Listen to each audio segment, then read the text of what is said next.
जय जय राम कृष्ण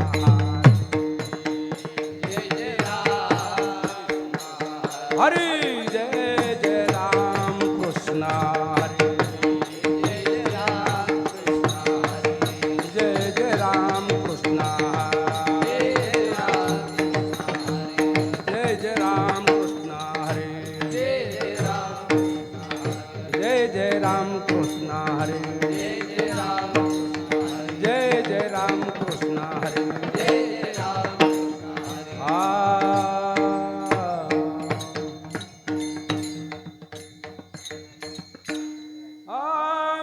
सुंदर ते ध्यानात उभे विठेवारी सुंदर ते ध्यानात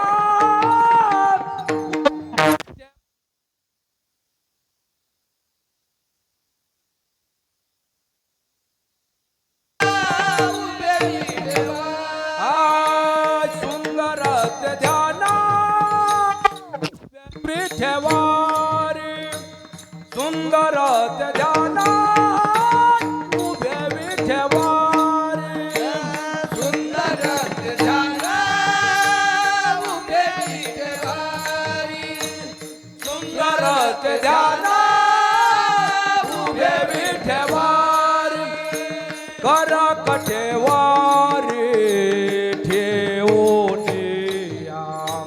कर कठेवारी ठेवून तुळसी हार गळात कास पितांबराम तुळसी हार गळात कास पितांबराम कर कठेवारी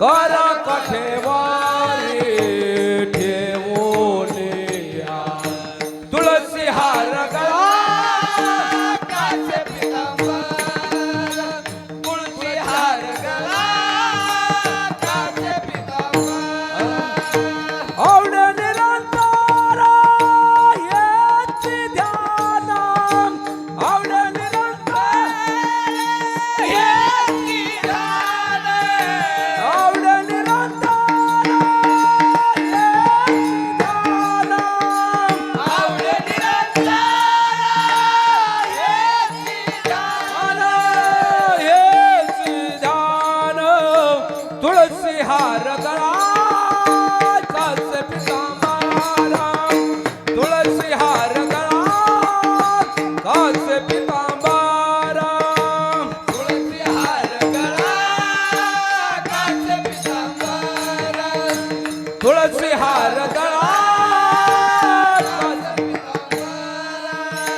मकर कुंडले तळपती त्रवाणी मकर कुंडले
तुका माने माझे तुका माने हेची सर्व चूका तुका माने माझे तुका माने हेची सर्व चूका तुका मन मन मन मन मन हेची सर्व चूका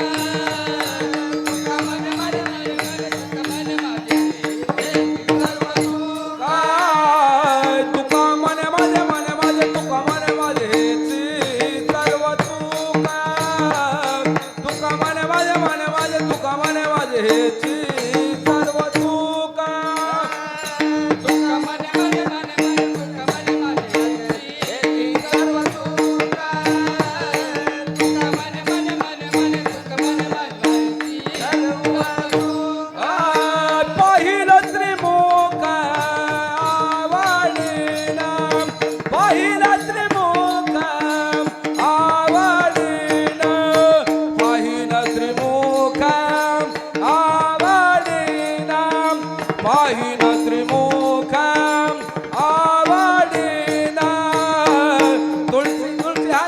तुळशी हार गळकाचे पितांबर तुळशी हार गळकाचे पितांबरा पहिलं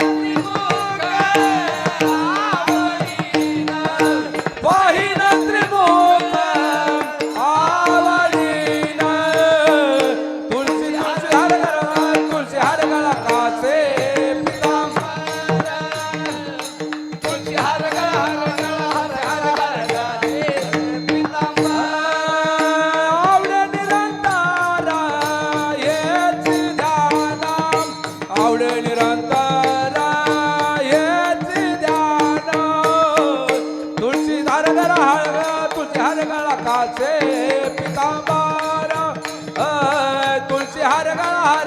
तुळशी हार गळकाचे पितांबर आवडे निरंतर हेच ध्यान आवडे निरंतर हेच ध्यान तुळशी हार गळकाचे पितांबर तुळशी हार गळकाचे पितांबर तुळशी हार गळकाचे पितांबर तुळशी हार गळकाचे काचे पितांबर टोबा रखुमाई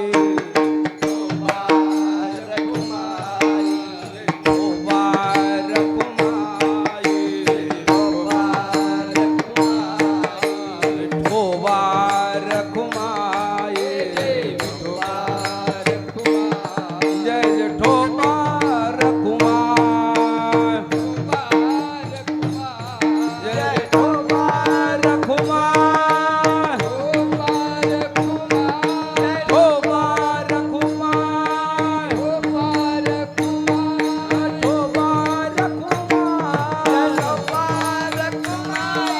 ठोबा रखुमाई जय ठोबा रखुमाई ठोबा रखुमाई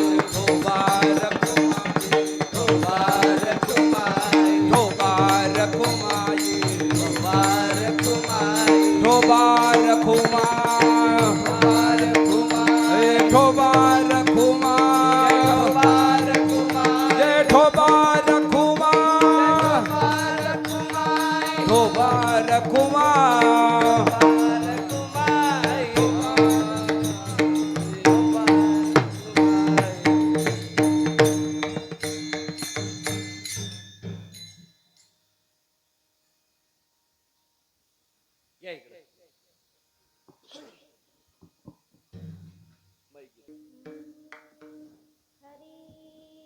हरी जय जय राम कृष्ण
भाव धर्म वाढवया सुख भक्ती भाव धर्म वाढवया सुख भक्ती भाव धर्म कुळाचार नाम विठोबाचे कुळचार नाम विठोबाचे कुळचार नाम विठोबाचे अवतार तुम्हा धराया कारण अवतार तुम्हा धराया कारणे अवतार तुम्हा धराया कारण अवतार तुम्हा धराया कारणे उतरया जन गण जीवा उतरया जन गण जीवा उतरया जन गण जीवा तू कमले गुण चंदनाचे अंगी तू कामने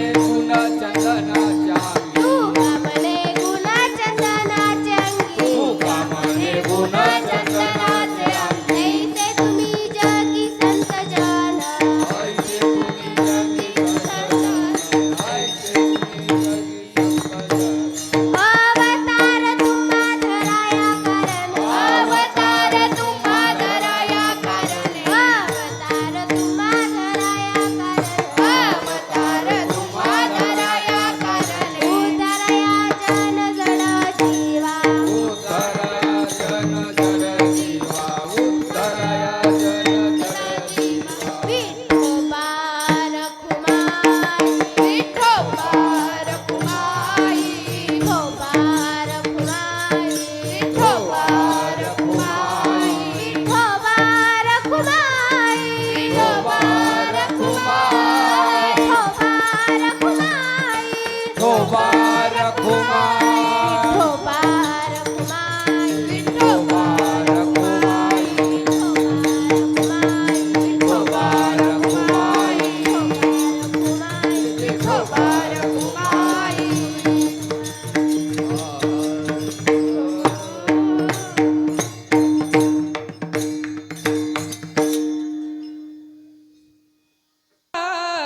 बापा कृपावंत तुम्ही संत माय बापा कृपावंत तुम्ही संत माय बाप कृपावंत तुम्ही संत माय बाप कृपावंत तुम्ही संत माय बापा कृपावंत तुम्ही संत माय बापा कृपावंत तुम्ही संत माय बाप कृपावंत तुम्ही संत माय बाप कृपावंत कायमी पतित कीर्तिवानु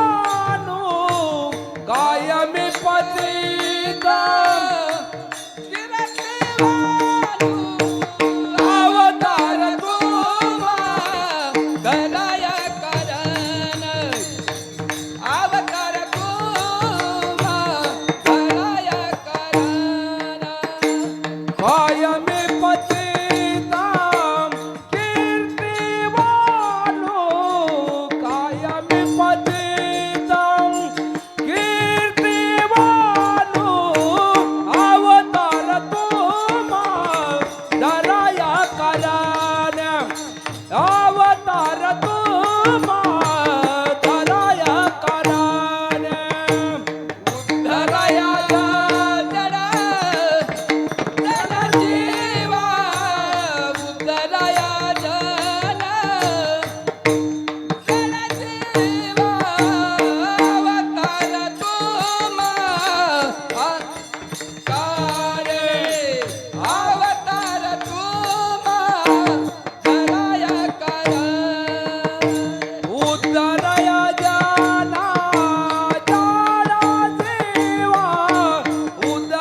कीर्तिवानो अवतार तुम्हा धराया कारण उद्धराया जन जड जीवा वाढावया सुख भक्ती भाव धर्म कुळाचार नाम विठोबाचे अवतार तुम्हा धराया कारण उद्धराया जन जड जीवा तुका मने गुण चंदनाचे अंगी तुका मने गुण चंदनाचे अंगी तैसे तुम्ही जगी संत जन अवतार तुम्हा धराया कारण उद्धराया जन जड जीवा विठ्ठल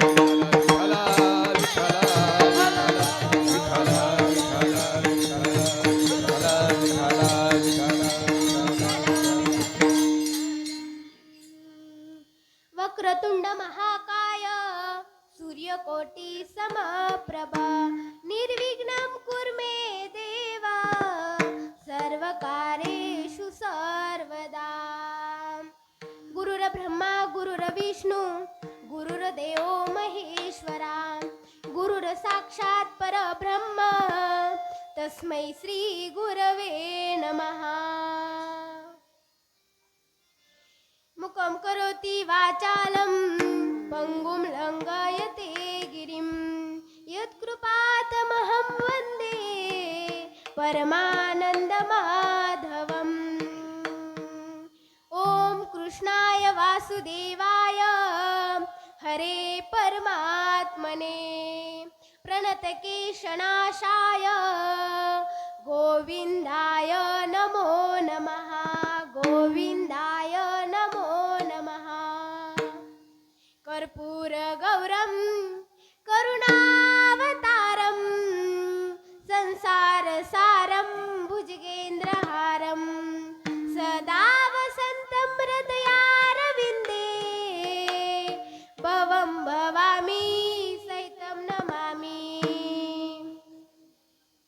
तडिद्वाससन्नीलमेघावभासं रमामन्दिरं सुन्दरं चित्प्रकाशं वरं त्विष्टिकाया समन्यस्तपादं परब्रह्मलिङ्गं भजे पाण्डुरङ्गं पांडुरंगाकारो प्रथमनामाला पांडुरंगाकारो प्रथमनामाला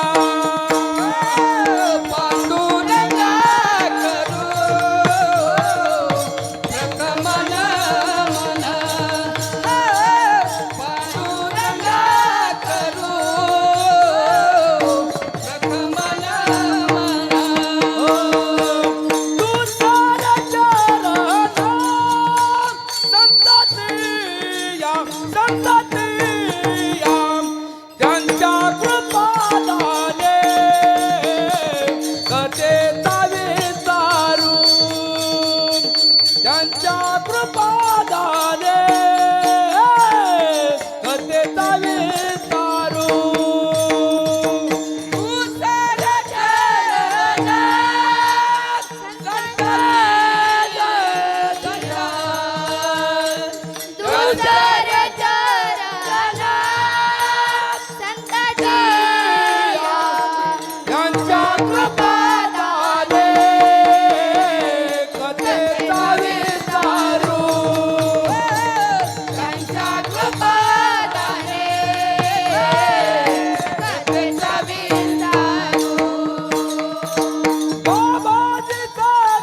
दुसरे चरण संतांची या त्यांच्या कृपा दाने कथेचा विस्तारू बाबाजी सद्गुरुदास दुका अलंकापुरी रम्य सिंहासनस्थं पदंबोज तेजस्पृदी प्रदेशं विदींद्रादिदेवी सदा स्तूयमानं समाधिस्थमूर्तिं भजे ओम ज्ञानदेवम् नमो ज्ञानेश्वरा करुणा करा दयाळा ओम नमो ज्ञानेश्वरा करुणा करा दयाळा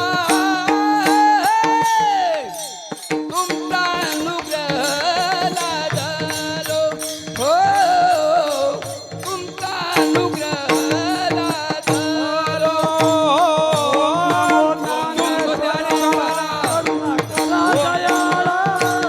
ओम नमो ज्ञानेश्वरा अनुग्रह लादलो हो तुमचा अनुग्रह लादलो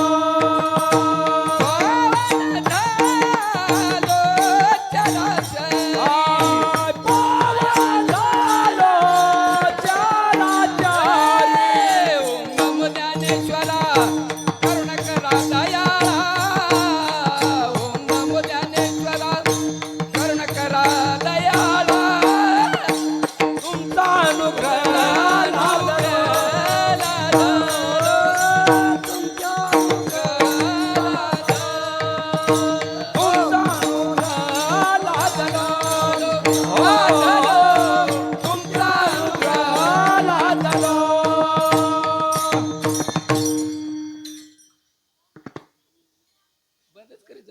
करुणा करा दयाळा तुमचा अनुग्रह लादलो पावन झालो चराचरी विठ्ठल विठ्ठल विठ्ठल विठ्ठल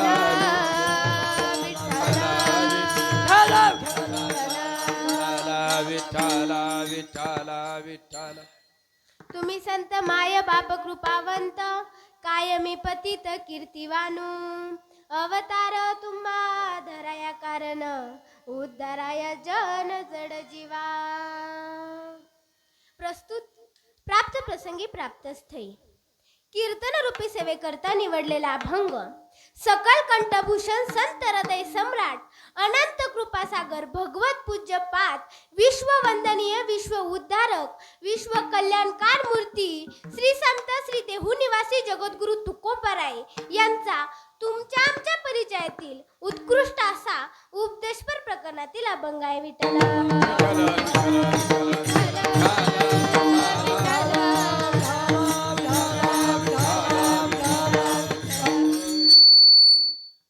कीर्तनाला सुरुवात करण्याआधी अल्पसा पर्याय द्यायचं हे वक्त्याचं कर्तव्य आहे. अल्पसा पर्याय द्यायचा तो असा: आज माझ्याकडं आलेली ही कीर्तन रूपी सेवा लक्ष्मी पूजनानिमित्त व या जगाचे मालक श्री संत बाळू मामा यांच्या उत्सवानिमित्त माझ्याकडे ही कीर्तन रूपी सेवा आली आणि मला ही कीर्तन रूपी सेवा देणारे कमी वयातच त्या जगाच्या मालकाला म्हणजे श्री संत बाळू मामांना कमी वयातच प्रसन्न करण्याचे काम जे करतायत ते असे असणारे सागर महाराज यांनी मला ही कीर्तन रूपी सेवा दिली. माझं किती पुण्य आहे हो, कारण मला लक्ष्मी पूजनाच्या दिवशी इथं कीर्तन रूपी बाळू मामांच्या दरबारामध्ये कीर्तन रूपी सेवा भेटली. त्यांनी मला ही कीर्तन रूपी सेवा दिली म्हणून मी त्यांचे मनापासून आभार मानते. व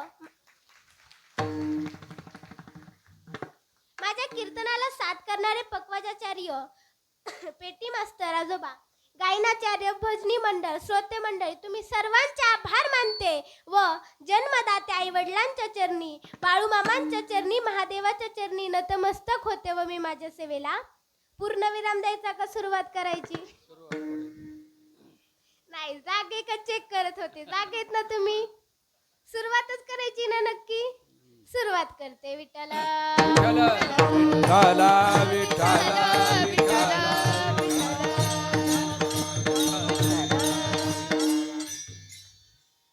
या अभंगामध्ये जगद्गुरु तुकोबराय म्हणतात की आमचे संत हे आपल्या आई वडिलांप्रमाणे कृपाळू असतात, मायाळू असतात, दयाळू असतात.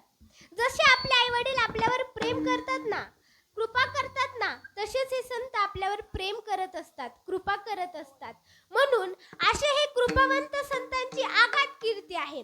तुकाराम महाराज म्हणतात, त्यांची इतकी कीर्ती आहे, त्यांची इतकी मोठी कीर्ती आहे की ती मी माझ्या मुखातून गाणं. मी पत तुम्ही संत माया बाप तुम्ही संत माया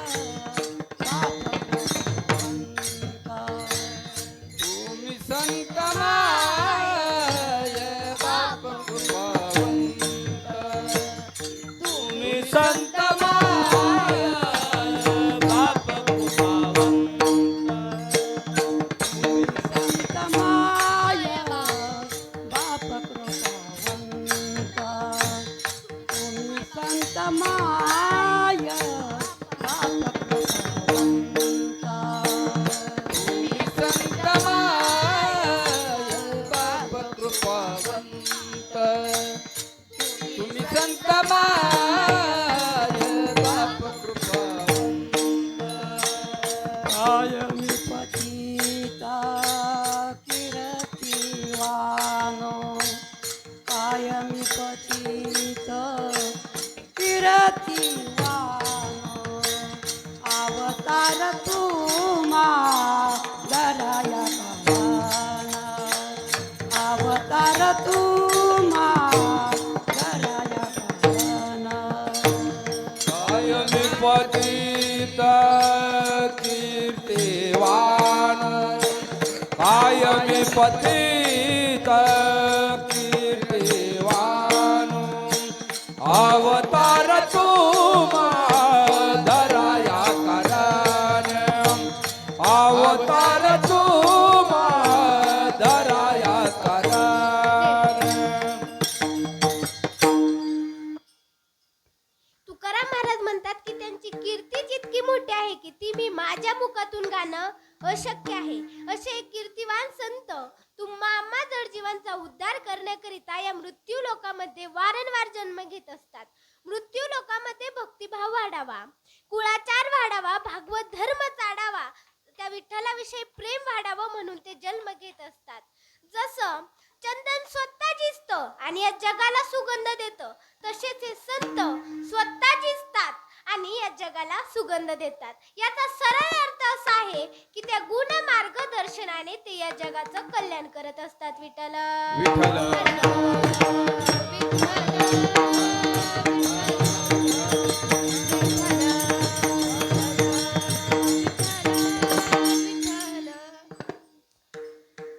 तुकाराम महाराज म्हणतात की संत नेहमी जगाच्या कल्याणाचा विचार करतात. जगाच्या कल्याण संतांच्या विभूती देह कष्टविती परोपकारे. बघा, माझ्या माऊली ज्ञानोबरायांना लोकांनी किती त्रास दिला हो. अहो, जेव्हा माझे ज्ञानोबराय भिक्षा मागाय जात होते ना, तेव्हा लोक त्यांना म्हणत होते, हे घ्या, आले संन्यासाच्या कार्टी. आता जर आम्ही ह्या संन्यासाच्या कार्टांचं तोंड बघितलं तर आमचा पूर्ण दिवस खराब जाणार. पण त्याच माऊली ज्ञानोबरायांची समाधी डोळे भरून बघण्यासाठी आज हजारो जणांची लाईन लागली आहे महाराज आळंदीमध्ये. म्हणून म्हणतात, कुळी कन्या पुत्र होती जे सात्विक, तयाचा हरिक वाटे देवा. लोकांनी ज्ञानोबरायांना त्रास दिला असं नाही, तर या जगाच्या मालकाला विठ्ठल पंत आणि रुक्मिणी मातेला सुद्धा लोकांनी त्रास दिला. महाराज आपल्या जन्मदाता आई वडिलांना देहांत प्रायचित्त घ्यायला लावलं. आपण लहान असतानाच आपल्याला आपल्या आई वडिलांपासून दूर केलं. हे माहीत असून सुद्धा माझ्या ज्ञानोबरायांनी स्वतःचा विचार न करता, न पाहे अति कुळाचा विचार, भक्त करुणाकार ज्ञानाबाई, या जगाच्या कल्याणाकरिता चांगदेव 65, अमृत अनुभव, हरिपाठ यासारखे अनेक पवित्र ग्रंथ लिहून ठेवले. म्हणून एकनाथ महाराज म्हणतात, कृपाळू उद्धार माझा ज्ञानेश्वर, तया नमस्कार वारंवार. असे संत कृपाळू असतात महाराज. बघा, एकनाथ महाराज हे शांतीब्रह्म संत होते. शांतीब्रह्म म्हणजे संत, शांतीब्रह्म संत ही त्यांना पदवी प्राप्त झाली होती महाराज त्या काळी. तर त्यांना कधी म्हणजे कधीच राग येत नव्हता. कितीही मोठी गोष्ट चुकू द्या तरी त्यांना कधीच राग येत नव्हता. पण काही लोक असे होते की एकनाथ महाराजांना राग आणण्याचा असतंय. ज्याचं लग्न झाले त्याला लोक, ज्याचं लग्न नाही झालं त्याला लोक काय म्हणतात, ह्याच्यातच काहीतरी प्रॉब्लेम असेल. आणि ज्याने दोन दोन लग्न केल्यात त्याला लोक काय म्हणतात, हे जरा गायबानच दिसते. म्हणजे लोक दोन्हीकडून पण बोलतात. हे संतांना माहित होतं महाराज, म्हणून तुकाराम महाराज म्हणतात, तुका म्हणे जग दुतोंडी राहा सावध. तुकाराम महाराजांना माहिती संत हे दुतोंडीत, आणि एकनाथ महाराजांनाही माहित होतं की संत हे दुतोंडीत. बघा, एक गृहस्थ आपला घोडा विकण्यासाठी बाजारामध्ये चालला होता.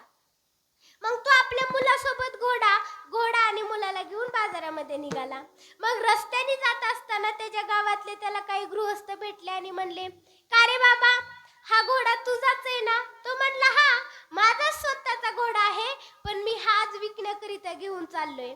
मग तेव्हा ते म्हणले, तुझा घोडा आहे तर मग बस की घोड्यावर, चालत का चाललाय? मग ह्याला त्यांचं बोलणं पटलं महाराज. ह्याने काय केलं, आपल्या पोराला घोड्यावर बसवलं. मग पुढच्या गावात गेल्याच्या नंतर काही मंडळी भेटले. ते म्हणले, काय हो, तुम्ही स्वतः पायी चालत चाललाय आणि तुमच्या लेकराला घोड्यावर बसवले, अशाने तर पोरं बिघडतात. मग त्याला तेही पटलं महाराज. मग त्याने काय केलं, आपल्या पोराला खाली उतरवलं आणि स्वतः घोड्यावर बसला. मग काही अंतरावर पुढे गेल्याच्या नंतर आणखीन काही मंडळी भेटले. ते म्हणले, कसला क्रूर बाप आहे हा, स्वतः घोड्यावर बसलाय आणि आपल्या इतकुशा लेकराला चालत चालवलंय. मग त्याला राग आला. त्याने काय केलं, आपल्या लेकराला पण घोड्यावर बसवलं महाराज. मग असं करत करत तो आणखीन पुढे गेला.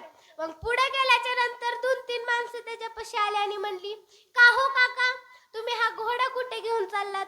तेव्हा तो म्हणला, काय नाही, बाजारामध्ये विकण्याकरिता घेऊन चाललोय. मग ते म्हणले, काका, तुम्ही हा घोडा बाजारामध्ये विकण्याकरिता घेऊन चाललात हे खरे, पण तुम्ही बाजारामध्ये घोडा घेऊन जाईपर्यंत घोडा राहील का हो?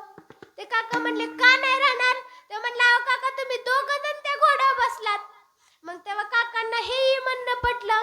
मग त्यांनी काय केलं, ते दोघं खाली उतरले, घोड्याचे दोन्ही पाय बांधले, आपल्या पाठकुळी बसवलं आणि दोघंही निघाले. मग काही अंतरावर गेल्याच्या नंतर त्यांना एक नदी लागली आणि नदी पार करत असताना त्याला त्या घोड्याचा तोल सावरला नाही आणि तो घोडा नदीमध्ये पडला. विठ्ठल विठ्ठला विठ्ठला विठ्ठला विठ्ठला.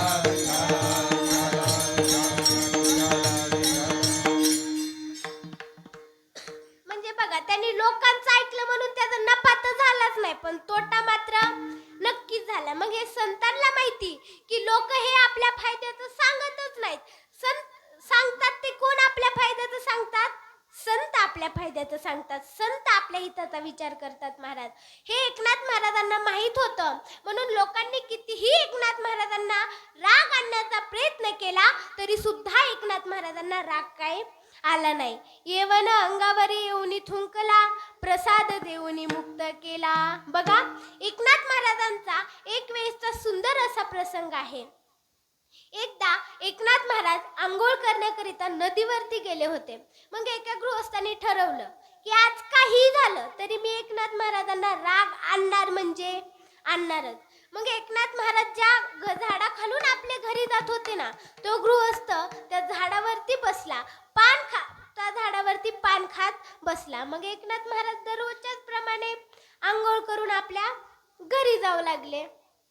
मग घरी जात असताना तो गृहस्थानी जसे एकनाथ महाराज त्या झाडाखालून जाऊ लागले ना महाराज, तसेच तो गृहस्थ एकनाथ महाराजांच्या अंगावर थुंकला. मग महाराज त्यावेळी एकनाथ महाराजांनी काय केलं असेल हो?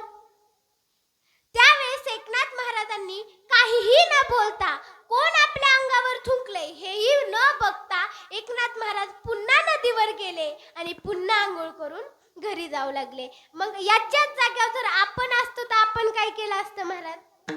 महिला मंडळ काय केलं असतं?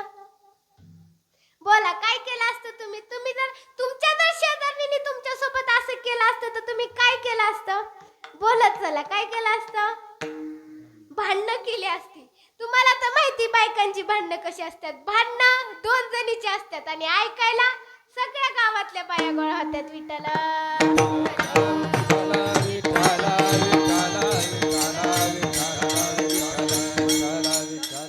पण एकनाथ महाराजांना तसं करून जमलं असतं का हो? आपल्यासारखं करून जमलं असतं का? ते संत होते महाराज.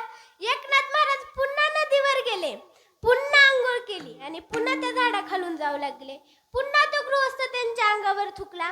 असं एक वेळा नाही, दोन वेळा नाही, तर पूर्ण 108 वेळा एकनाथ महाराजांच्या अंगावर तो गृहस्थ थुकला आणि एकनाथ महाराज 108 वेळा एकनाथ महाराजांनी नदीचं स्नान केलं. पण काहीही त्या गृहस्थाला एका शब्दाने सुद्धा बोलले नाहीत महाराज.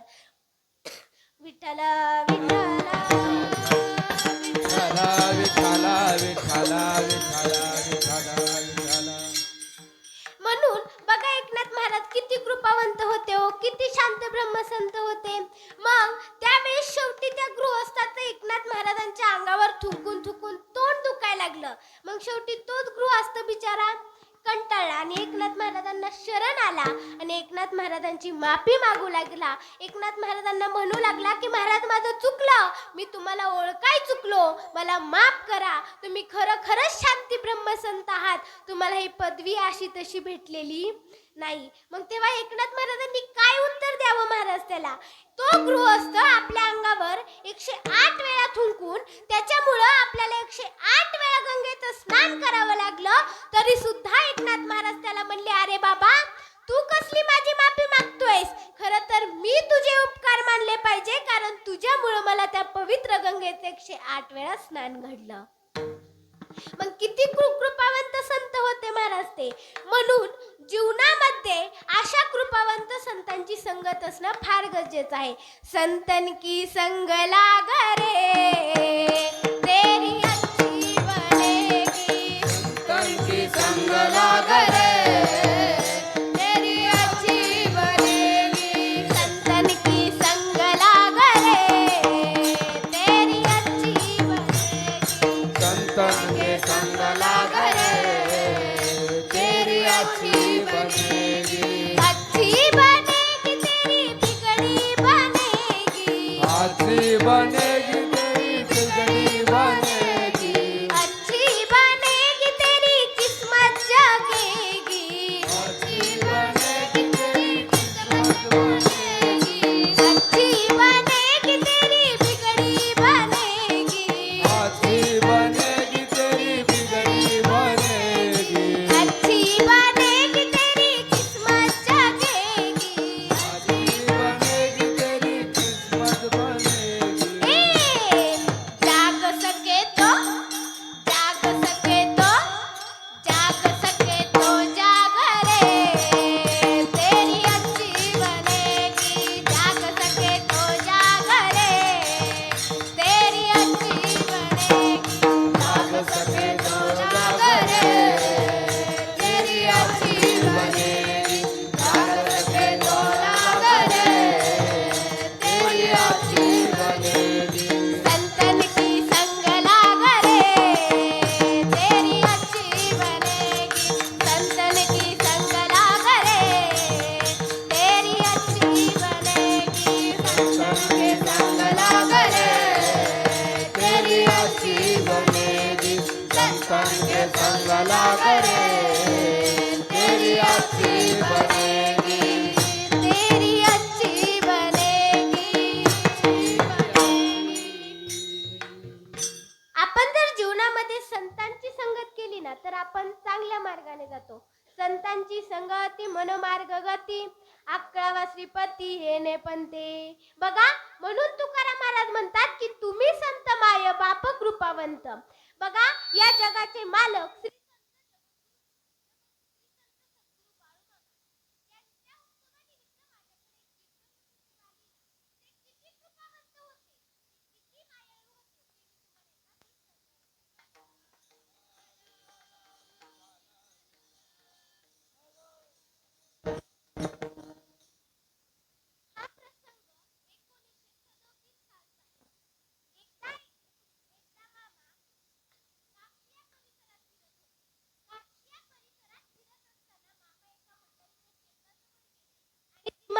शेतामध्ये आपल्या तुरींची राखणी करत होती महाराज. मग मामा त्या म्हातारी जवळ गेले आणि त्या म्हातारीला म्हणले, का ग म्हातारे, मी तुझ्या शेतामध्ये माझ्या मेंढ्या चारू शकतो का? तेव्हा म्हातारी म्हणली, हो मामा, खुशाल चारा, कारण या वर्षी तुरीला काही जास्त पीक आलेलं नाही. मग ती अशी म्हणली आणि तिने मामांचं दर्शन घेतलं महाराज. मग मामांनी आपल्या मेंढ्या त्या म्हातारीच्या शेतामध्ये चालल्या आणि ज्यावेळेस मामा तिथून निघणार त्यावेळेस मामा त्या म्हातारीला म्हणले की म्हातारे, तू जेव्हा तुझ्या तुरींची रास करशील ना तेव्हा मला नक्की बोलव बघ. तेव्हा म्हातारी म्हणली, मामा आता कसली रास आणि कसलं काय. मग मामांनी हे ऐकलं आणि मामा काहीच न बोलता तिथून निघून गेले. मग काही दिवसांनी म्हातारीने विचार केला की आधी तरी तुरीला कुठेतरी शेंगा दिसत होत्या, आधी तरी 4-5 पाहिल्या तरी तुरी झाल्या असत्या, पण आता तुरीला फक्त काटे दिसतायत आणि कुठेतरी एखादी शेंग दिसती. पण तिने एवढा विचार करून सुद्धा ती पुन्हा मनात म्हटली की जाऊ द्या, जे नशिबात असतं ते होतच असतं. मग त्यावेळेस तिने तुरी काढायला सुरुवात केली. तुरी काढल्या, तुरी बडवायला सुरुवात केली आणि तुरी बडवायच्या वेळेस मामा तिथं आले आणि मामा त्या म्हातारीला म्हणले, का ग म्हातारे, तुला किती पोती तूर पाहिजे. तेव्हा म्हातारी म्हणली, देवा तुम्ही द्याल ना तेवढ्या तुरी पाहिजे. तेव्हा मामांनी काय केलं महाराज, मामांच्या पायात ही कोल्हापुरी चप्पल होती. मग मामांनी आपली जी कोल्हापुरी चप्पल असती ना ती त्या म्हातारीच्या शेंगांच्या तळवटावर आपटली. जे पुढचं टोक जे असतं ते तळवटावर आपटलं आणि जसं ते टोक आपटलं तसंच त्या तळवटावरून 7 शेंगा उडून वरती पडल्या. मग त्या म्हातारीने बघितल्या आणि म्हातारी म्हणली, मामा वर खाली शेंगा उडून 7 शेंगा उडून खाली पडतायत. मग मामा म्हणले की म्हातारे, तुला 7 पोती तुरी होतील. मामा असं म्हणले आणि मामा तिथून निघून गेले. मग म्हातारीने तुरी भरायला सुरुवात केली. बघता बघता ज्या शेतामध्ये 4-5च पाहिल्या तुरी होणार होत्या ना महाराज, त्या शेतामध्ये बघता बघता 7 पोती तुरी झाल्या. त्या म्हातारीचा स्वतःच्या डोळ्यावर विश्वासच बसत नव्हता महाराज. तिचाच काय तर तिथले शेजारी पाजारी सुद्धा आश्चर्यचकित झाले की ज्या शेतामध्ये फक्त 4-5च पाहिल्या तुरी होणार होत्या त्या शेतामध्ये अचानक 7 पोती तुरी झाल्याच कस काय. यांना सगळ्यांना हे चमत्कार वाटू लागला आणि मग त्यांना शेवटी कळलं की हा चमत्कार या जगाचा मालकाचा म्हणजे बाळू मामांचा आहे. बोला बाळू मामांच्या नावानं.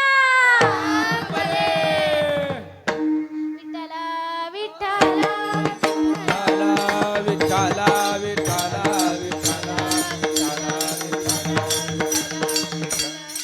मग विचार करा महाराज, ते मामा किती कृपावंत असतील, किती मायाळू असतील. म्हणून त्यांना म्हटलं गेले, मामा बलवंत कृपावंत जनतयाशी श्रद्धावंत, सामान्याची करी खंत कनवाळूपणे. मामा हे गोरगरिबांचे वाली होती. मामांना नेहमी वाटत होता की गोरगरिबांचा उद्धार व्हावा, गोरगरिबांचं चांगलं व्हावं. म्हणून मामा नेहमी गोरगरिबांच्या चांगल्याचा विचार करत होते महाराज. बघा, एकदा मामांच्या दर्शनाकरिता श्री यालप्पा गायकवाड हे मामांच्या तळावरती गेले होते. मामांच्या तळावरती गेले असताना त्यांनी मामांचं दर्शन घेतलं व त्यांना माहित होतं मामांची कीर्ती किती मोठी आहे, मामांचा चमत्कार किती मोठा आहे, मामा किती महान आहेत हे त्यांना माहित होतं. मग त्यांची खूप दिवसांपासूनची एक इच्छा होती की मामांचे पवित्र पाय आपल्या घराला लागावे, मामांनी आपल्या घरी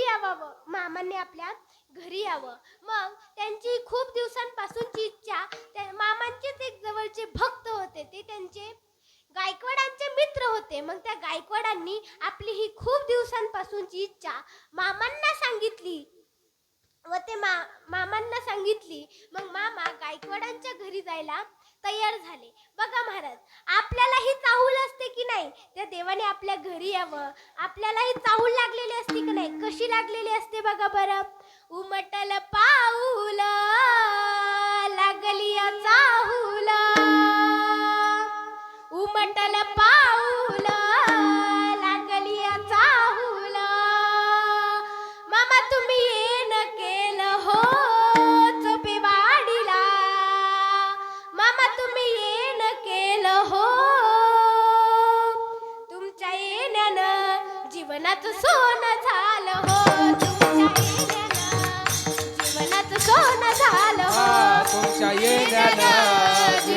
सोनं झालं तुमच्या येण्यानं जीवनाचं सोनं झालं तुमच्या येण्यानं जीवनाचं सोनं झालं हो तुमच्या येण्यानं जीवनाचं सोनं झालं हो तुमच्या येण्यानं जीवनाचं सोनं झालं तुमच्या येण्यानं जीवनाचं सोनं झालं नव्हतं नवस काही नव्हतं असं काही बाळू मामा देव बघा आले घाई घाई बाळू मामा देव बघा आले घाई घाई बाळू मामा देव बघा आले घाई घाई बाळू मामा देव बघा आले घाई घाई लई आनंदान मामा गुण्या गोविंदान मामा लई आनंदान गोविंदान मामा लई आनंदान गुण्या गोविंदान मामा लई आनंदान तुमचा जागर होतो या हो मामा तुमचा जागर होतो या तुमच्या येण्यानं जीवनाचं सोनं झालं या तुमच्या येण्यानं जीवनाचं सोनं झालं या तुमच्या येण्यानं जीवनाचं सोनं झालं तुमच्या येण्यानं जीवनाचं सोनं झालं तुमच्या येण्यानं जीवनाचं सोनं झालं या तुमच्या येण्यानं जीवनाचं सोनं झालं या तुमच्या येण्यानं जीवनाचं सोनं झालं तुमच्या येण्यानं जीवनाचं सोनं झालं बोला बाळू मामा की बाळू मामाच्या नावानं भले. असंच त्यांना माहित होतं त्यांनाही खूप दिवसांपासूनची चाहूल लागली होती की मामांनी आपल्या घरी यावं मामांचे पवित्र पाय आपल्या घराला लागावे त्यांना माहित होतं मामांचे पवित्र पाय एकदा का आपल्या घराला लागले की आपला उद्धार झाला म्हणून समजायचं मग तसंच मामा श्री यालप्पा गायकवाड यांच्या घरी गेले यांच्या घरी गेल्याच्या नंतर मामांनी चहा पाणी केलं मामांनी चहा पाणी केलं आणि काय होतं महाराज जो गायकवाड परिवार जे होते ते मामांचे खूप मोठे भक्त होते पण ते खाटीक होते त्यांचा कातडी विकण्याचा व्यवसाय होता मग त्यांनी काय केलं होतं एका खोलीमध्ये कातड्यांना मीठ लावून ते बंद केले होते का तर तो वास मामांपर्यंत जाऊ नये म्हणून पण तुम्हाला तर माहिती जे आपल्याला माहित नसतं ते मामांना माहित असतं मग आपल्या मनातलंही मामांना कळतच मग मामांनी चहा पाणी घेतलं आणि मामा घर बघण्याच्या निमित्ताने उठून उभा राहिले मामांनी पूर्ण घर बघितलं आणि मामांनी त्या खोलीमध्ये गेले त्या खोलीचा दरवाजा उघडला आणि म्हणाले की यालप्पा हे किती साजरं दिसतंय रे मामा एवढाच शब्द म्हणले आणि तिथून निघून गेले मग त्याच दिवसापासून त्या गायकवाड परिवाराचा व्यापार हा खूप मोठा झाला महाराज मग मामांचं काय म्हणणे तुमचा व्यापार कोणताही असू द्या फक्त तो प्रामाणिक असला पाहिजे मग तेव्हापासून त्यांच्या संसारामध्ये सुख समृद्धी नांदू लागली त्यांना सुख भेटलं ते आनंदाने राहू लागले आणि ते आज सुद्धा वारंवार मामांच्या दर्शनाकरिता आदमापूरला जात असतात विठ्ठला विठ्ठला विठ्ठला विठ्ठला विठ्ठला विठ्ठला मग बघा महाराज त्या मामांच्या पदस्पर्शाने आपला उद्धार होऊ शकतो आपल्याला सुख भेटू शकतो आपला व्यापार मोठा होऊ शकतो तर त्या मामांची कीर्ती किती मोठी असेल हो म्हणून इतकी मोठी कीर्ती आहे की त्यांची कीर्ती गाणं हे तुकाराम महाराज म्हणतात की हे अशक्य आहे मग हेच तुकाराम महाराज अभंगाच्या अवतार तू माम धराया कारण अवतार तू माम धराया कारण अवतार तू माम धराया कारण अवतार तू माम धराया कारण हो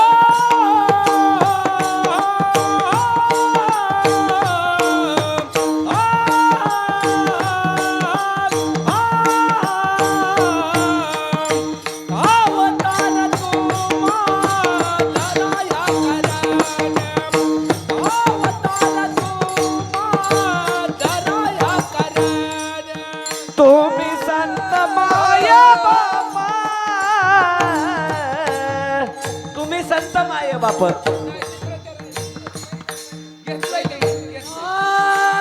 तुम्ही संत माय बाप कृपावंता.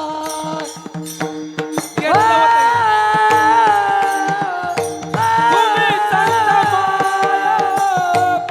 कृपावंतम, कायमी पतितम, कायमी पतितम, कीर्तिवानम, अवतार तुम्हा धराया करण्याम, अवतार तुम्हा धराया करण्याम, कायमी पतितम, कीर्तिवानम, कायमी पतितम, कीर्तिवानम, अवतार तुम्हा धराया करण्याम, अवतार तुम्हा धराया करणे.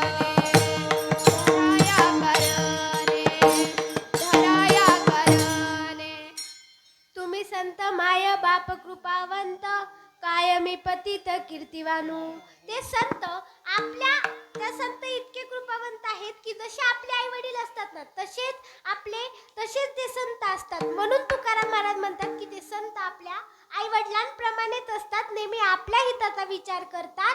तुकाराम महाराज एवढं सुद्धा म्हणतात की अवतार तुम्ही धराया कारण उद्धराया जन जड जीवा. तुकाराम महाराज म्हणतात की संत आई वडिलांप्रमाणे असतात, ते असतात, पण ते संत या जगामध्ये जन्म घेतात, अवतार घेतात. ते कशासाठी घेतात? तेही आपल्यासाठीच घेतात.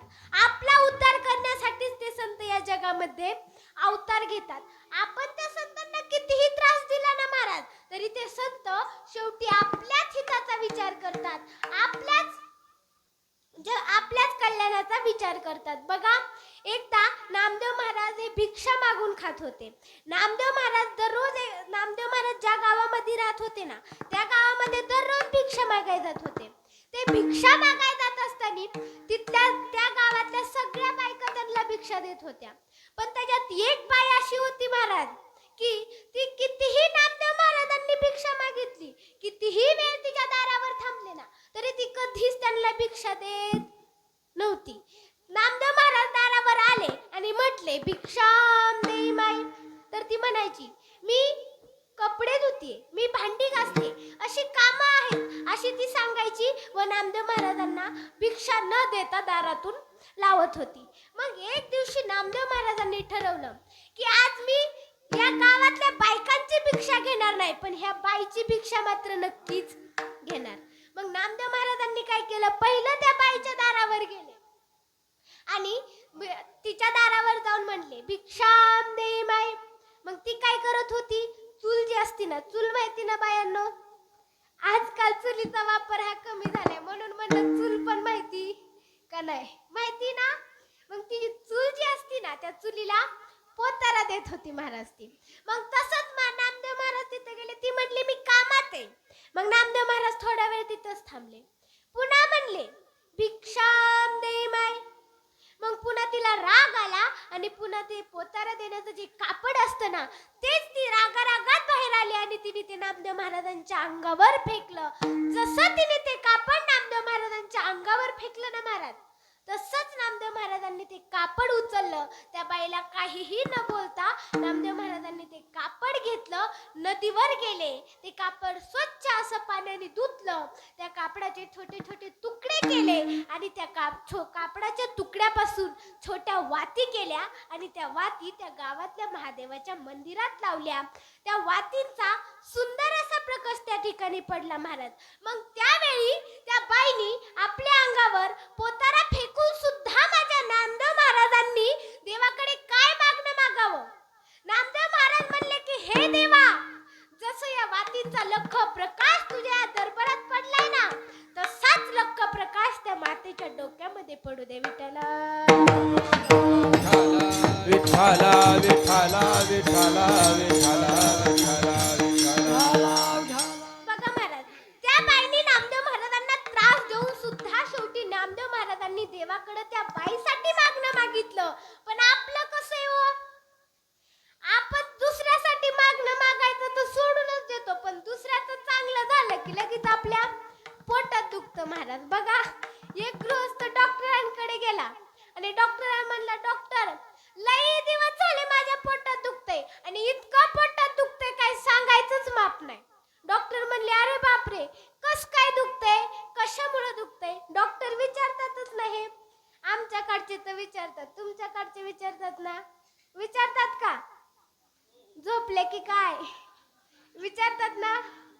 मग तसंच त्या डॉक्टरांनी विचारलं की कशामुळे दुखते, काय खाल्लं होतं? मग तेव्हा ते म्हणलं, खाण्याचं काय नाही हो, सगळं आपल्याला पचतंय खाण्याचं, पण पोटात का दुखतंय याचं कारण सांगू का तुम्हाला डॉक्टर? जेव्हापासून माझ्या शेजारच्यानी बंगला बांधलाय तेव्हापासूनच पोटात दुखायला लागले. विठाला विठाला विठाला विठाला विठाला. म्हणजे बघा बरं कसं आहे आपलं, दुसऱ्याचं चांगलं झालं की आपल्या पोटात दुखाय सुरू होते आणि आपल्याला त्या देवाने थोडं कमी दिलं की आपण लगेच देवाकडे देवाला गारणं करतो, देवाला शिव्या द्यायला सुरुवात करतो. मग आपल्याला दुसऱ्याचं चांगलं झालेलं बघवता का महाराज? नाही. बघा, असंच दोन शेजारी होते एका गावात. तुम्हाला तर माहिती शेजारी कसे असतात, तुमच्याही शेजारी असतील ना? आहेत ना? आहेत की नाही का? तुम्ही एकटेच राहता? आहेत ना? बोलत चला, तुम्ही जर बोलत चालला तर कीर्तन करायला उत्साह येतो.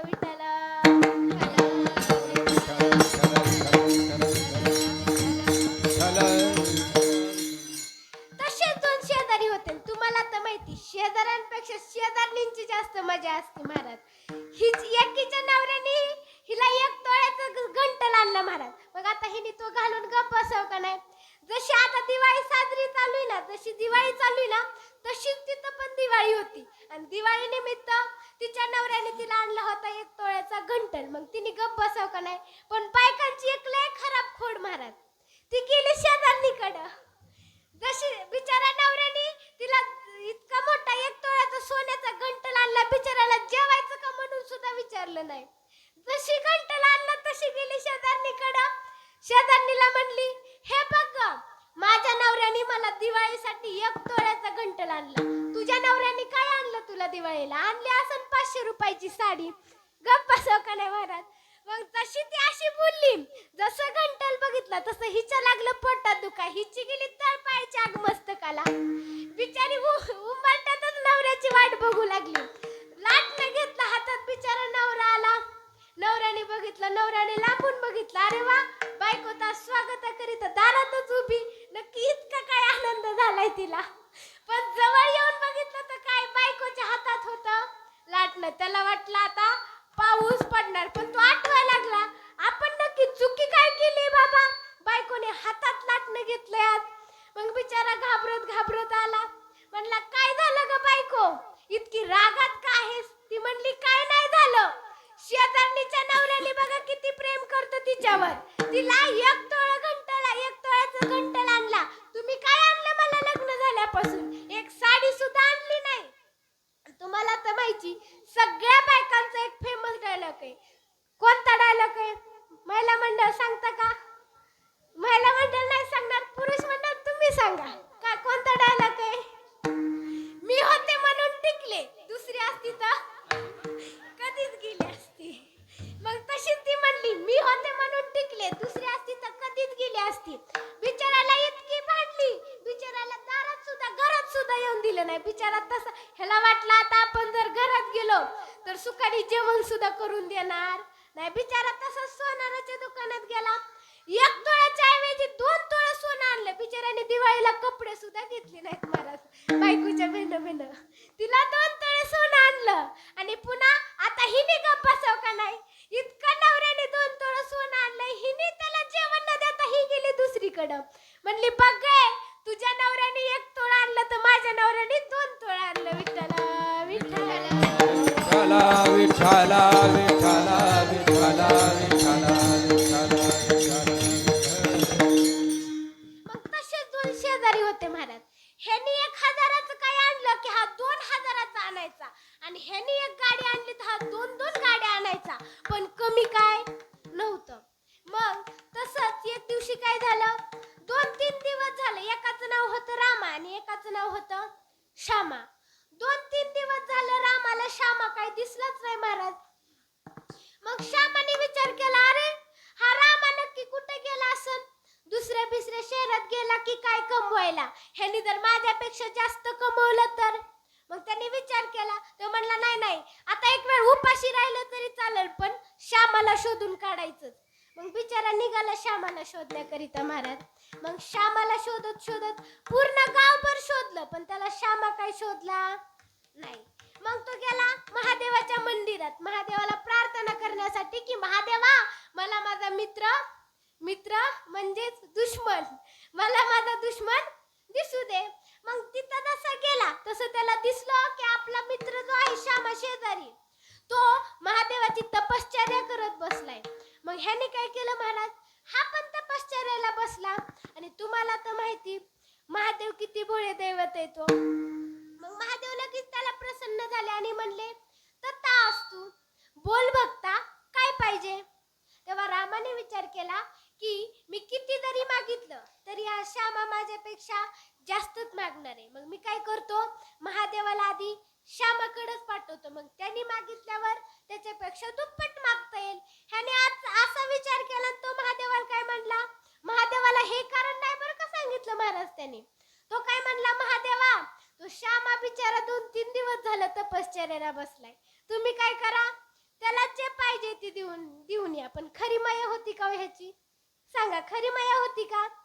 त्याला आपल्यापेक्षा जास्त भेटेल म्हणून हा जळत होता. मग महादेव गेले श्यामाकडं आणि म्हणले, बोल भक्ता, काय पाहिजे. मग श्यामाने विचार केला, आता आपण किती जरी मागितलं तरी आपल्यापेक्षा जास्त हा रामा मागणारच आहे. मग तो म्हणला, नाही महादेवा, तुम्ही आधी रामालाच विचारा, मग मी काय नंतर घेतलं तरी चालेल, माझं काही इतकं नाही, पण त्याला जास्त काम असते. मग महादेव जितकेच भोळे दैवत आहेत ना महाराज, तितकेच रागीट पण येतं. महादेव म्हणले, मागायचं असेल तर माग, नाही तर माझा मी जातो माघारी. मग त्याला वाटलं, अरे देवा, 3 दिवसाची केलेली तपश्चर्या ही वाया जाईन की, माझा 3 दिवसात मी किती पैसे कमवले असते. जाऊ दे बाबा, आता महादेवांनी दिलीच आहे संधी तर काहीतरी मागूतच. मग त्यांनी लय वेळ विचार केला महाराज. महादेव म्हणले, पटकन बोल, मला काय वेळ नाही. मग तेव्हा तो म्हणला, महादेवा, तुमच्या कृपा आशीर्वादाने माझ्याकडे सगळे, फक्त काय करा, माझा एक डोळा, एक हात आणि एक पाय गळून पडू द्या.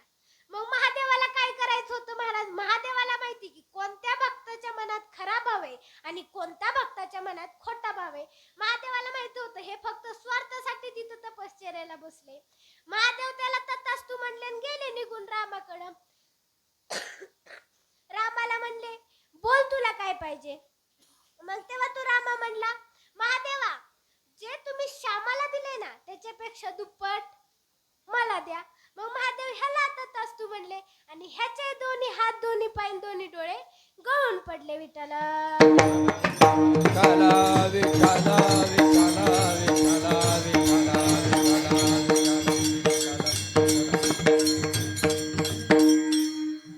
मग हे असं असतंय महाराज, लोकांचं, काही लोकांचं कसं आहे, ते स्वतःच्या स्वार्थासाठी दुसऱ्याचं नुकसान करतात, पण काहींचं कसं आहे ना महाराज, ते स्वतःचाही स्वार्थ होऊ देत नाहीत आणि दुसऱ्याचंही नुकसान, दुसऱ्याचाही स्वार्थ होऊ देत नाहीत. पण संतांचं कसं आहे ना महाराज, संत या जगामध्ये अवतार घेतात, या जगामध्ये जन्म घेतात, तो कशासाठी, तुमचा आमचा उद्धार करण्याकरिता, तुमचं आमचं चांगलं होण्याकरिता, आपल्या भक्तांचं चांगलं होण्याकरिता संत या जगामध्ये उद्धार घेत असतात. तसंच या जगाच्या मालकाने म्हणजे बाळूमामांनी या जगामध्ये अवतार घेतला, तो कशाकरिता, आपल्या भक्तांचा उद्धार करण्याकरिता. आणि बाळूमामाने अशा अनेक भक्तांचा उद्धार केला महाराज. बघा, बाळूमामांचा एक वेळेसचा सुंदर असा प्रसंग आहे. विठ्ठला विठ्ठला विठ्ठला विठ्ठला विठ्ठला विठ्ठला विठ्ठला विठ्ठला विठ्ठला विठ्ठला विठ्ठला विठ्ठला विठ्ठला विठ्ठला विठ्ठला. बाळूमामांचा भंडारा चालू होता महाराज. बाळूमामांच्या भंडारामध्ये भजन, गायन, भारूड हे सुंदर असे कार्यक्रम होत होते.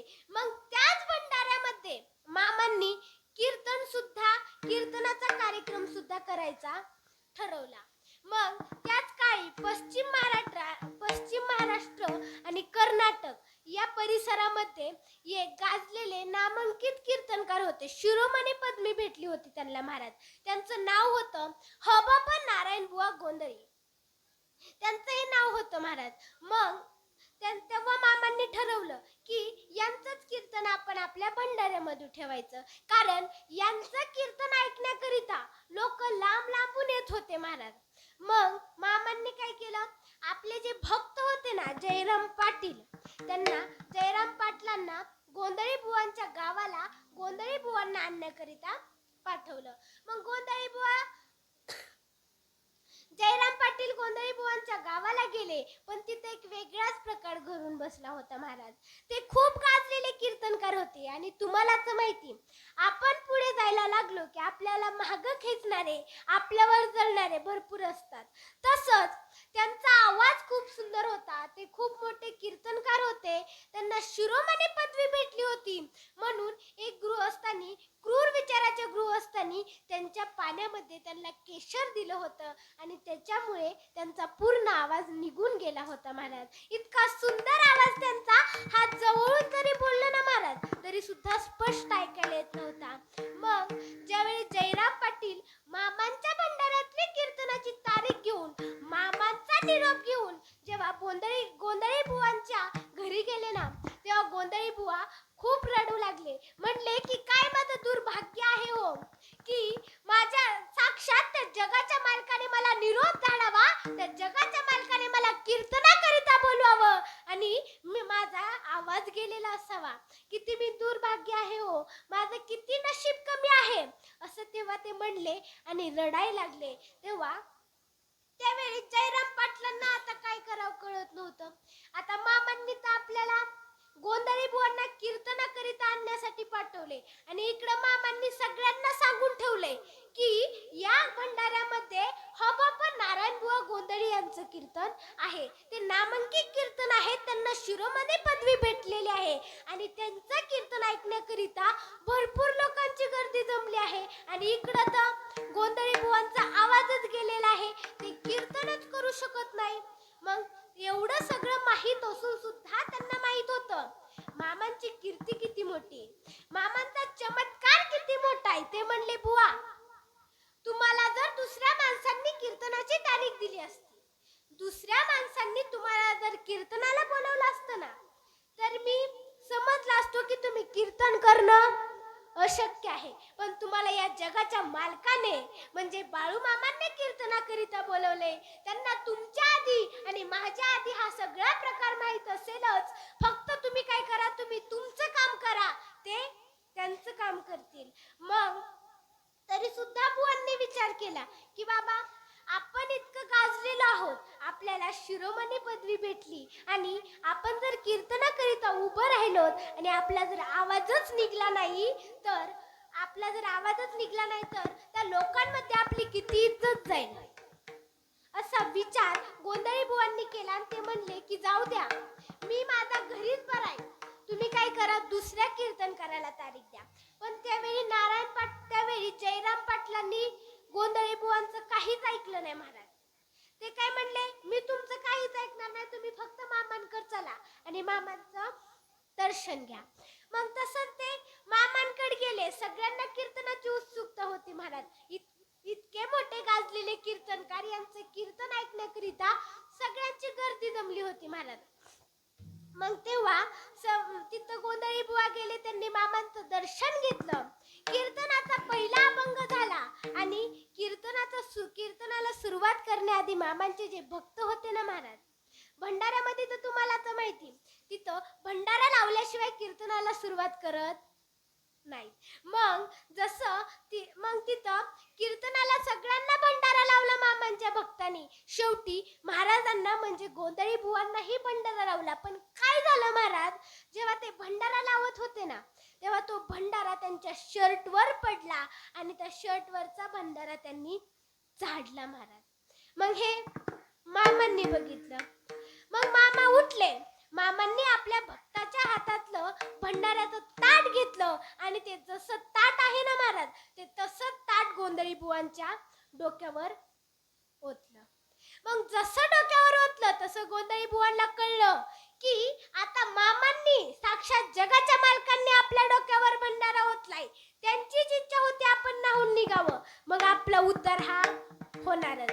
मग मामांनी पुन्हा तो भंडारा 5 वेळा आपल्या हाताच्या उंजळीने पुन्हा तो भंडारा गोंधळी बुवांच्या कपाळाला लावला आणि गोंधळी बुवांनी कीर्तनाला सुरुवात केली. पण महाराज, काय चमत्कार होत्या भंडाऱ्याचा, काय आघात महिमा आहे त्या मामांचा.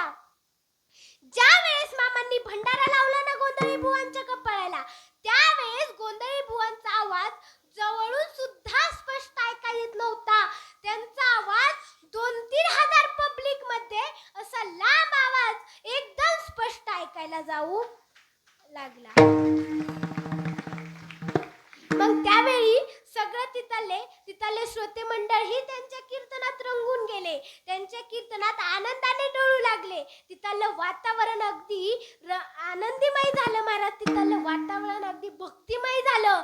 एवढंच नव्हे तर त्यांच्या कीर्तनात साक्षात जगाचे मालक म्हणजे बाळूमामा सुद्धा आनंदाने डोळू लागले. अशा प्रकारे त्यांची कीर्तन रूपी सेवा ही खूप सुंदर अशा प्रकारे पार पडली. विठ्ठला विठ्ठला विठ्ठला विठ्ठला विठ्ठला विठ्ठला विठ्ठला. मग बघा महाराज, गोंधळी बुवांचा मामांवर विश्वास होता, मामांवर श्रद्धा होती, म्हणून त्यांचा उद्धार झाला. त्यांना माहित होतं त्यांना मामांकडे येण्याची उत्सुकता होती, पण त्यांना येता येत नव्हतं. मग ज्या भक्तांना आपल्याकडे येता येत नाही ना, त्यांना येण्याची गरज नसते, त्यांना मामा स्वतःहून आणतात. बघा कसे आणतात. लग बग माझ्या राया, लग बग माझ्या रायाची, लग बग माझ्या रायाची, गडात्मापूर जायाची गाडी घुंगराची आली बाळूया मामाची, गाडी घुंगराची आली बाळूया मामाची, गाडी घुंगराची आली बाळूया मामाची, गाडी घुंगराची आली बाळू मामाची. लग बग माझ्या रायाची, लग बग माझ्या रायाची, गडात्मापूर जायाची गाडी घुंगराची आली बाळूया मामाची, गाडी घुंगराची आली बाळूया मामाची. लग बग माझ्या रायाची, लग बग माझ्या रायाची, गाडी घुंगराची आली बाळूया मामाची, गाडी घुंगराची आली बाळू मामाची. बाळू रे मामा माझा आई बापा वाणी, मामाचं नाव तुम्ही घ्यावं ध्यानी, मामाचं नाव तुम्ही आलं घेवानी, हे मामाचं नाव तुम्ही घ्यावं ध्यानी, मामाचं नाव तुम्ही घेवानी. हौस मला मोठी भक्त नेण्याची, हौस मला मोठी भक्त नेण्याची, गडात्मापूर जायाची गाडी घुंगराची आली बाळूया मामाची, गाडी घुंगराची आली बाळूया मामाची. गाडी घुंगराची आली बाळूया मामाची, गाडी घुंगराची आली बाळूया मामाची. लग बग या रायाची, लग बग या रायाची, गडात्मापूर जायाची गाडी घुंगराची आली बाळूया मामाची, गाडी घुंगराची आली बाळूया मामाची. गाडी घुंगराची आली बाळूया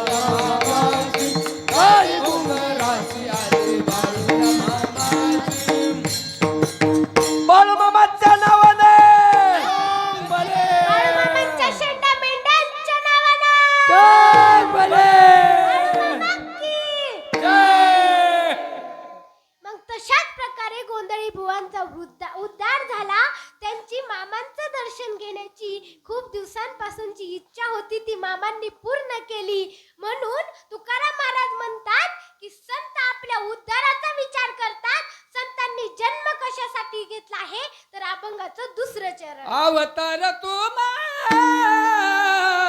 धराया कारण अवतार तुम्हा धराया कारण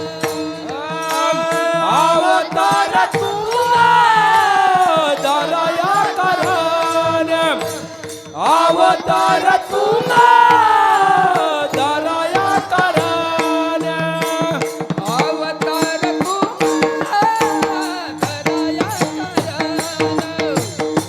अवतार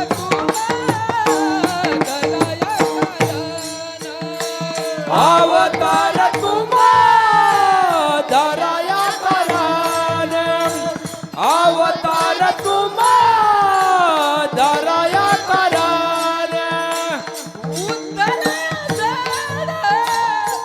जय जीवन उदरया जाना जय जीवन अवतार तुला दरया करण अवतार तुला दरया करण उदरया जाना जड जीवाम उदरया जाना जड जीवा अवतार तुला दरया करण अवतार तुला दरया करण दरया करण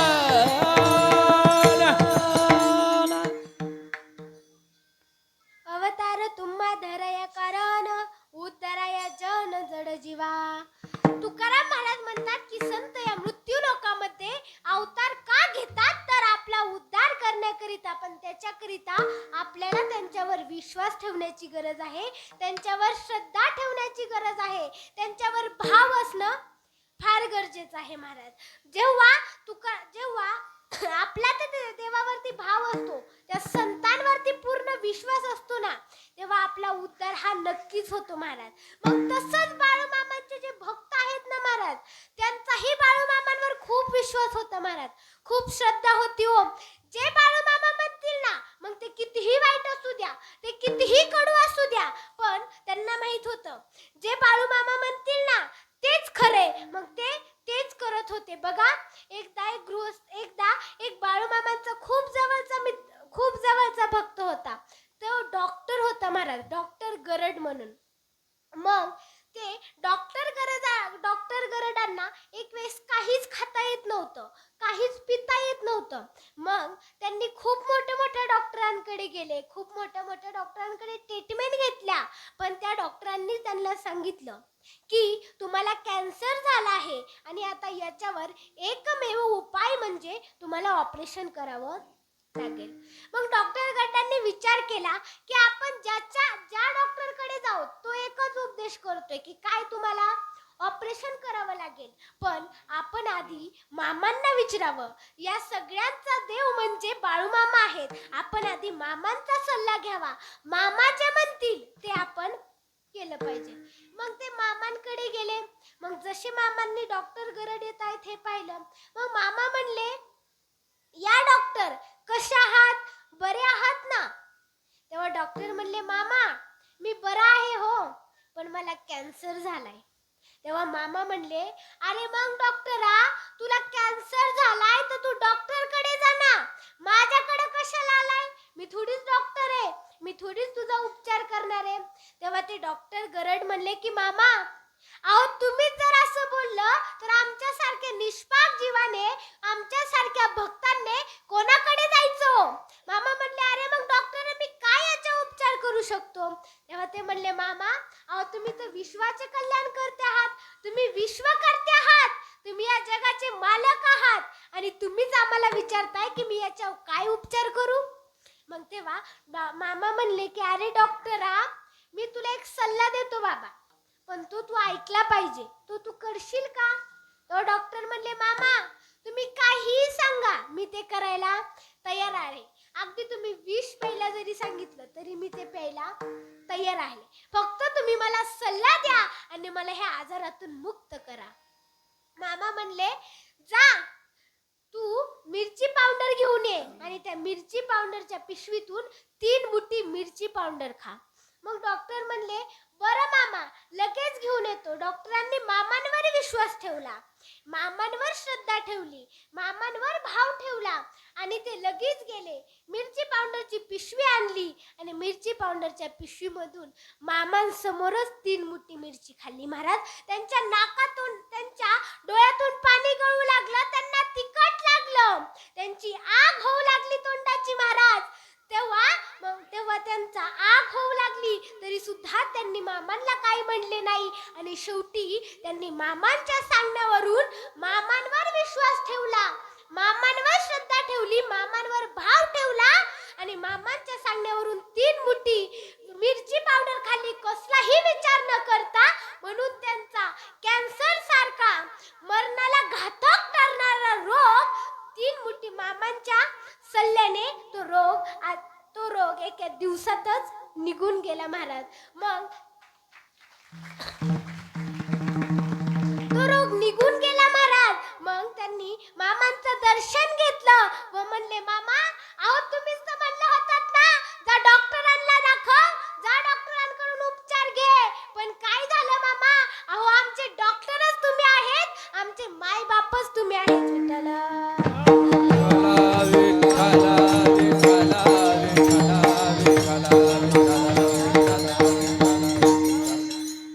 आपला उद्धार हा नक्की होतो, पण त्याच्याकरिता आपल्याला त्या देवावर विश्वास ठेवण्याची गरज आहे. संतांची पायी हा माझा विश्वास, सर्व भावे दास झालो त्यांचा. संतांच्या पायावर विश्वास ठेवला, त्या भगवंतावर विश्वास ठेवला, भाव ठेवला, त्या भगवंताविषयी आपल्या मनात प्रेम वाढवलं ना, तर आपला उद्धार हा नक्कीच होतो. महाराज बघा, तर भगवंत फक्त आपल्याला कशाची गरज आहे?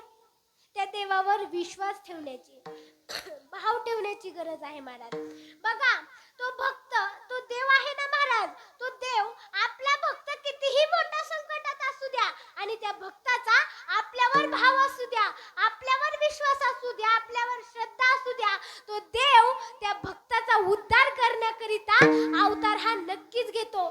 जसं की भक्त प्रल्हादाचा उद्धार करण्याकरिता नरसिंहाने अवतार घेतला. महाराज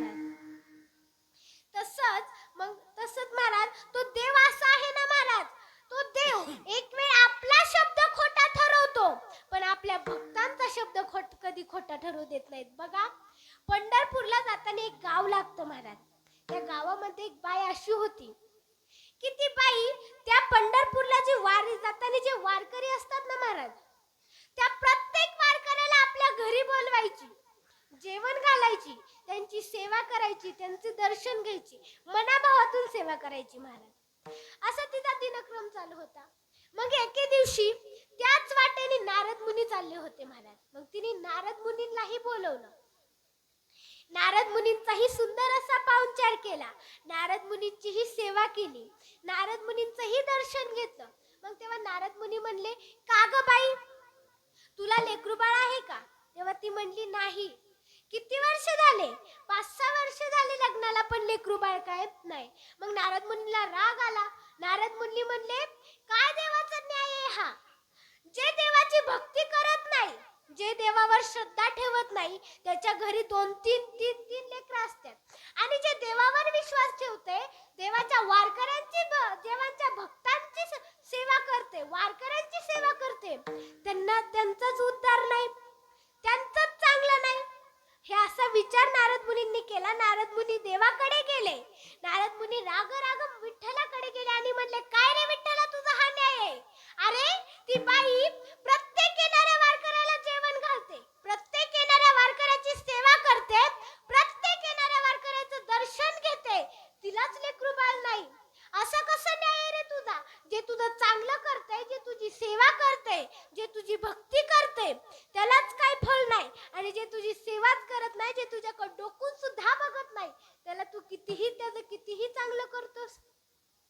तेव्हा पांडुरंग म्हणले, आहो नारद मुनी, तुमचं म्हणणं खरंय हो, पण काय करणार मी तरी? त्या बाईच्या प्रारब्धातच लेकरू नाहीये. तेव्हा नारद मुनींनी हा ऐकलं. नारद मुनी पुन्हा त्या बाईकडे गेले आणि म्हणले, माता, अगं माते, तुला लेकरू बाळ का झालं नाही? कारण तुझ्या प्रारब्धातच लेकरू नाहीये ग. हे कळून सुद्धा तिथून नारद मुनी निघून गेले महाराज. हे कळून सुद्धा ती माता म्हणली, ती मातांनी त्या वारकऱ्यांची सेवा करणं सोडलं नाही महाराज. वारकऱ्यांचं जेवण करणं सोडलं नाही, त्यांचं दर्शन घेणं सोडलं नाही महाराज. तिने त्या आपला नित्यक्रम चालूच ठेवला. मग पुन्हा एक वारकरी असाच तिच्या घरापासून जात होता. मग तिने त्याही वारकऱ्याला बोलवलं, त्याही वारकऱ्याला जेवण घातलं, त्याही वारकऱ्याची मनाभावातून सेवा केली, त्याही वारकऱ्याचं दर्शन घेतलं. आणि जेव्हा तिने त्या वारकऱ्याचं दर्शन घेतलं ना महाराज, तेव्हा त्या वारकऱ्याने त्या बाईला काय आशीर्वाद दिला? अष्टपुत्र सौभाग्यवती भव. त्या वारकऱ्याने असा तिला आशीर्वाद दिला आणि तो वारकरी तिथून निघून गेला. मग काहीच दिवसांनी बघता बघता त्या बाईला 1-2 सोडून 8-8 लेकरं तिच्या दारात खेळू लागली महाराज. जिच्या प्रारब्धात लेकरूच नव्हतं ना, तिच्या दारात अचानक 8-8 लेकरं खेळू लागली, ते स्वतःची. पुन्हा नारद मुनी तिथून जाऊ लागले. नारद मुनींनी तो प्रकार पाहिला. नारद मुनी त्या बाईपाशी आले आणि म्हणले, का ग बाई, हे लेकरं कुणाचे खेळतायत तुझ्या दारात? ती म्हणली, अहो नारद मुनी, कुणाचे म्हणजे काय, माझेच लेकरं आहेत हे. तेव्हा ती म्हणले, नारद मुनी म्हणले, किती खोटं बोलतीस? अगं कसं शक्य आहे? तुझ्या प्रारब्धामध्ये लेकरूच नव्हतं तर तुला लेकरू होणं कसं शक्य आहे? तेव्हा ती म्हणली, अहो तुम्ही कोणालाही विचारा नारद मुनी, हे लेकरं माझीच आहेत. तेव्हा नारद मुनीला राग आला. नारद मुनी म्हणले, देव मला कस काय खोटं बोलू शकतात? मग नारद मुनी पुन्हा देवाकडे गेले. मग जसे नारद मुनी येत आहेत हे पाहून देवांनी पाहिलं की नारद मुनी रागात येत आहेत. मग देवांनी लोळायला सुरुवात केली महाराज. मग नारद मुनी म्हणली, देवा तुम्हाला काय झालं?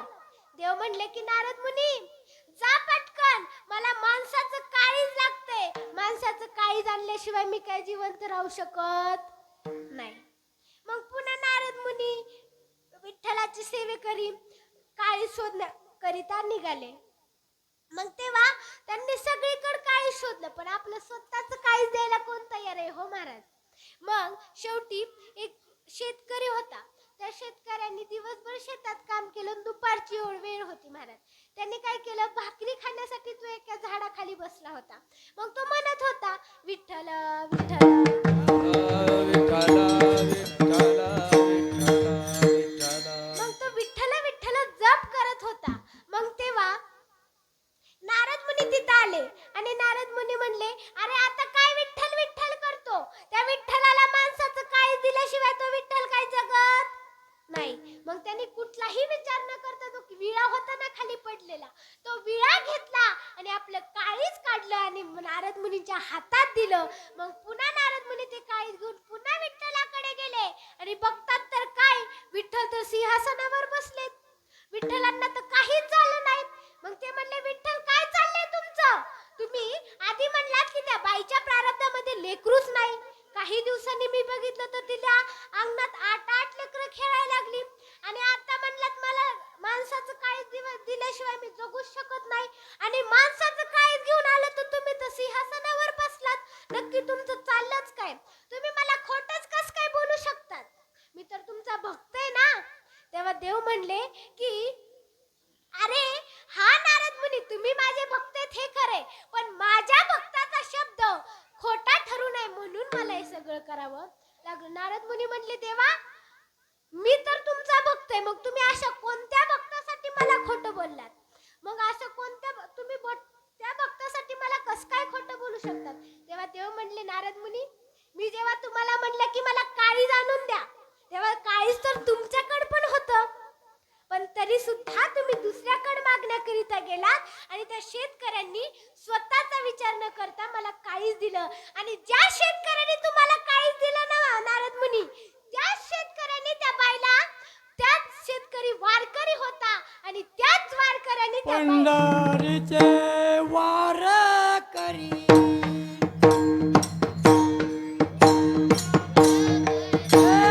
पंढरीचे पंढरीचे वारकरी अधिकारी मोक्षाचे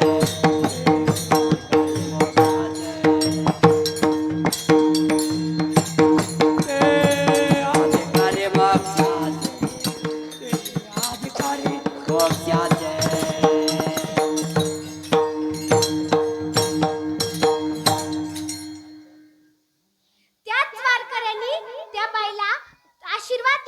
की अष्टपुत्र सौभाग्यवती भव.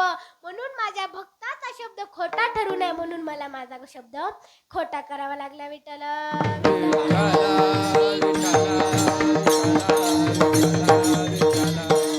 म्हणून जीवनामध्ये सुख जर वाढवायचं असेल तर त्याच्यासाठी काय केलं पाहिजे? अभंगाचं तिसरं चरण. वाढावया सुख भक्ती भाव धर्म वाढावया सुख भक्ती भाव धर्म वाढावया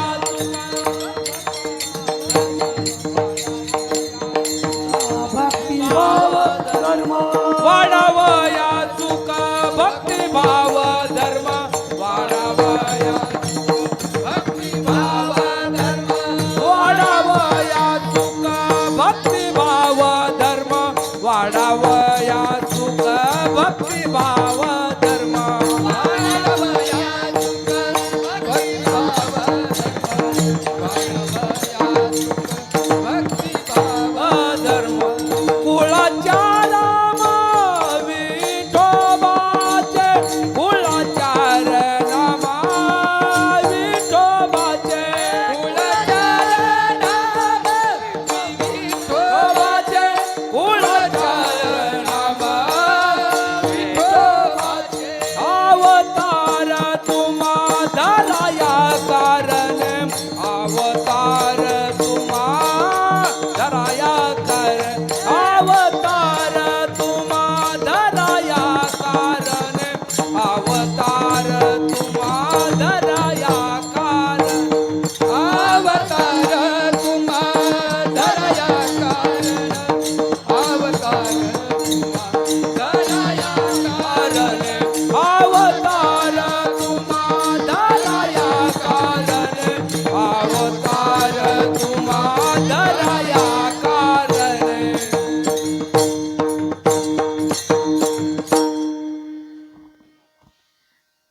वाढावया सुख भक्ती भाव धर्म कुळाचार नाम विठोबाचे. आपल्या जर जीवनामध्ये सुख वाढवायचं असेल तर त्याच्यासाठी दुसरं काही करण्याची गरज नाही. संसारामध्ये धडपड करण्याची गरज नाही, पैसा कमवण्याची गरज नाही, व्यवसाय करण्याची गरज नाही. त्याच्याकरिता भक्तिभाव वाढवण्याची गरज आहे. त्या विठ्ठलाविषयी प्रेम मनामध्ये असणं गरजेचं आहे.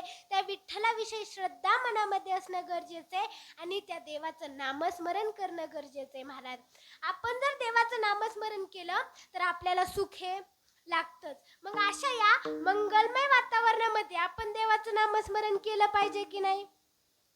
केलं पाहिजे ना? मग करायचं का नाही? तुमच्या मनाने. तुम्ही जर नाही म्हणले तर आम्हाला पण घरी जायचंच आहे. करायचंय का नाही? करायचंय. मग घ्या वरती हात, सगळ्यांनी वरती हात घ्या. जे वरती हात घेईल ना खरं मनाभावातून त्यांना जास्त सुख लागन बघा. घ्या वरती हात.